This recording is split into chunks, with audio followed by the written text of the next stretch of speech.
किसी बगीचे में एक विशाल वृक्ष था। उस वृक्ष पर बहुत सारे बंदर रहते थे। उसमें जो सबसे बूढ़ा था वह बंदरों का सरदार था। उसी के निर्देश पर सारे बंदर काम करते थे। लेकिन एक बंदर काफ़ी शरारती था। वे निर्देश का पालन नहीं करते थे, अनुशासन में भी नहीं रहते थे। उसी बगीचे के नज़दीक एक बढ़ई का घर था। एक दिन बढ़ई ने बगीचे में एक पेड़ काटा। पेड़ की टहनियों को छोटे छोटे टुकड़ों में काट कर उसने जलावन के लिए रख दिया और पेड़ के लंबे तने को कुल्हाड़ी से फाड़ने लगा। कुल्हाड़ी से बीचों बीच लकड़ी को फाड़ते फाड़ते जब लकड़ी आधा दूर तक फटा था तो बढ़ई थक गया। वह सोचा कि थोड़ा विश्राम कर लेते हैं और घर जाकर भोजन भी कर लेंगे। तो आधी फटी हुई लकड़ी कहीं सट न जाए इसलिए उसने लकड़ी की एक कील बनाई और दोनों फटे हुए हिस्से के बीच में रख कर घर चला गया खाने के लिए। इस बीच सारे बंदरों ने सोचा कि बगीचा में बढ़ई तो है नहीं, थोड़ा सा खेल लेते हैं, मस्ती कर लेते हैं।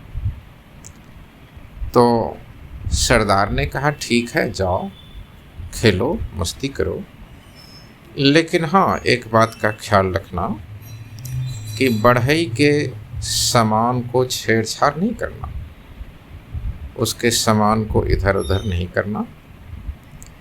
सभी जाकर खेलने लगे। लेकिन वो शरारती बंदर जो था उसकी नज़र फटी हुई लकड़ी पर पड़ी। उसने देखा कि एक कील उसमें लगी हुई है। उसने सोचा कि इस कील का इसमें क्या काम। वह उसे निकालने की कोशिश करने लगा। निकालने की कोशिश में उसका एक पैर और पूंछ लकड़ी के फटे हुए दोनों हिस्से में आ गया। जब उसने ज़बरदस्ती कील को निकाला तो उसकी पूंछ उस लकड़ी के दोनों फटे हुए हिस्से के बीच में फंस गया।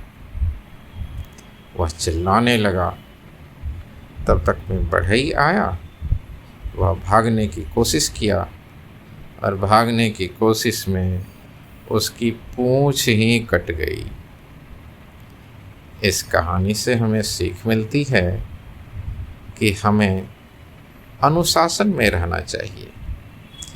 जो अनुशासन में नहीं रहता है उसे परेशानी उठाना पड़ता है। जैसे उस शरारती बंदर की पूंछ ही कट गई अनुशासनहीन होने की वजह से। इसी तरह से जिंदगी के हर क्षेत्र में अनुशासन की ज़रूरत होती है। समय का अनुशासन यदि रखते हैं तो हमें किसी तरह की परेशानी नहीं होती है। स्कूल हो या कार्यालय, हम समय पर पहुंचते हैं। यदि हम पैसे का अनुशासन रखते हैं तो हम कर्ज से दूर रहते हैं। भावनाओं का अनुशासन रखते हैं तो तनाव से दूर रहते हैं